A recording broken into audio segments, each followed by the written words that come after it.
Hello and welcome back to the game on. जय श्री राम, जय श्री हनुमान। दोस्तों, तो विराट कोहली, रोहित शर्मा और रविंद्र जडेजा, इन तीनों ही खिलाड़ियों की T20 क्रिकेट से हुई विदाई।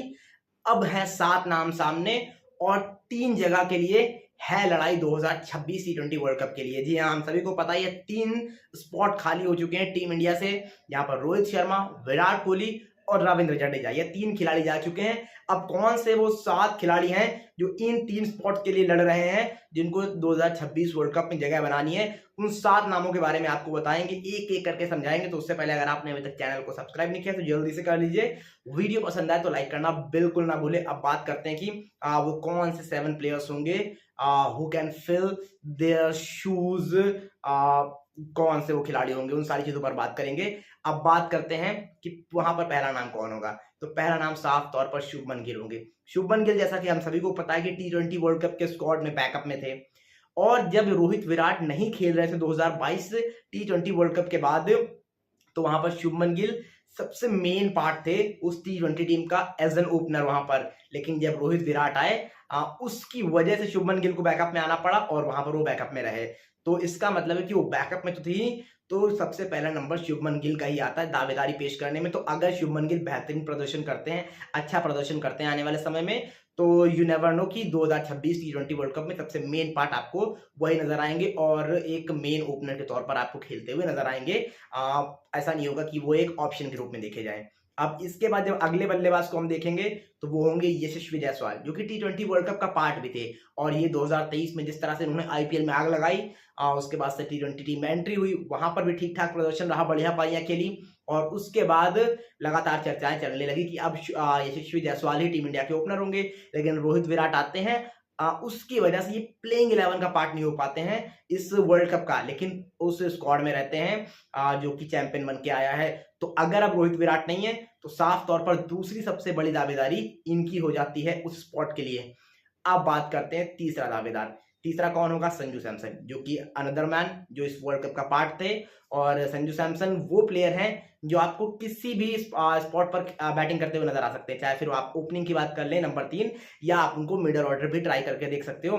बस उनके साथ ये है कि कंसिस्टेंट रहना पड़ेगा उनको, जो उनके साथ समस्या थी। लेकिन इस आईपीएल में उन्होंने उसको सुलझाया और यही रीजन रहा जिसका उनको गिफ्ट मिला, और वो इस वर्ल्ड कप में आपको नजर आ रहे थे। भले प्लेइंग 11 में नहीं थे, लेकिन इस वर्ल्ड कप में आपको साफ तौर पर नजर आए थे। तो अगले वर्ल्ड कप में जगह बनाने के लिए संजू सैमसन को यही करना है, और अगर वो प्लेइंग 11 में आना चाहते हैं तो कंसिस्टेंट रहना पड़ेगा। ये चीज है संजू सैमसन के लिए, जिनकी दुनिया बात भी करती है। अब बात करते हैं चौथे प्लेयर। चौथे प्लेयर साफ तौर पर होंगे अभिषेक शर्मा। अभिषेक शर्मा वैसे तो अभी इंडिया के लिए मैच नहीं खेले हैं, लेकिन जिम्बाब्वे सीरीज में जा रहे हैं, और जिस तरह का आईपीएल रहा है, दुनिया उनकी बात कर रही है। बॉल भी लड़का डाल सकता है, तो वो अगर यहाँ पर तहलका मचाते हैं और जिस तरह से आईपीएल में तहलका मचाया है और लगातार कंसिस्टेंट रहते हैं, तो आप बहुत ज्यादा दूर नहीं रख पाओगे इस लड़के को टीम इंडिया से। तो ये चीज, सारी की सारी चीजें हो जाएंगी। अब इसके बाद जो अगला नाम रहेगा नंबर 5 के लिए, वो होंगे मेरे ख्याल से आप देखोगे साफ तौर पर तो श्रेयस अय्यर। श्रेयस अय्यर का भी नाम आ सकता है। मैं नहीं कह रहा हूँ कंफर्म श्रेयस अय्यर को आप रख लीजिए, क्योंकि अभी तो फिलहाल वो टीम में भी नहीं है। लेकिन अगर गौतम गंभीर कोच बनते हैं, और जो कि शायद बनेंगे भी, तो श्रेयस अय्यर का चांस थोड़ा सा बन सकता है। आप वहां पर साफ तौर पर चाहे देखोगे, क्योंकि श्रेयस अय्यर केकेआर के कप्तान रहे, उसको चैंपियन बनाया, वहां पर गौतम गंभीर उनके साथ थे। और जब गौतम गंभीर 2018 में दिल्ली के कप्तान थे और उन्होंने अपनी कप्तानी छोड़ी थी, तो श्रेयस अय्यर को ही उन्होंने कप्तानी दी थी। तो इसकी वजह से ये समीकरण शायद बन सकता है। मैं नहीं कह रहा हूँ कंफर्म है, और इसको आप कंफर्म मत लीजिएगा, लेकिन ये एक चांस हो सकता है, ये मैं बता रहा हूँ आपको। अब इसके बाद नंबर 6 पर आपको साफ तौर पर नजर आएंगे ऋतुराज गायकवाड़। ऋतुराज गायकवाड़ की बात करें तो हम सभी को पता है कि ओपनर है, और चेन्नई सुपर किंग्स के लिए बहुत अच्छी पारियां खेली है।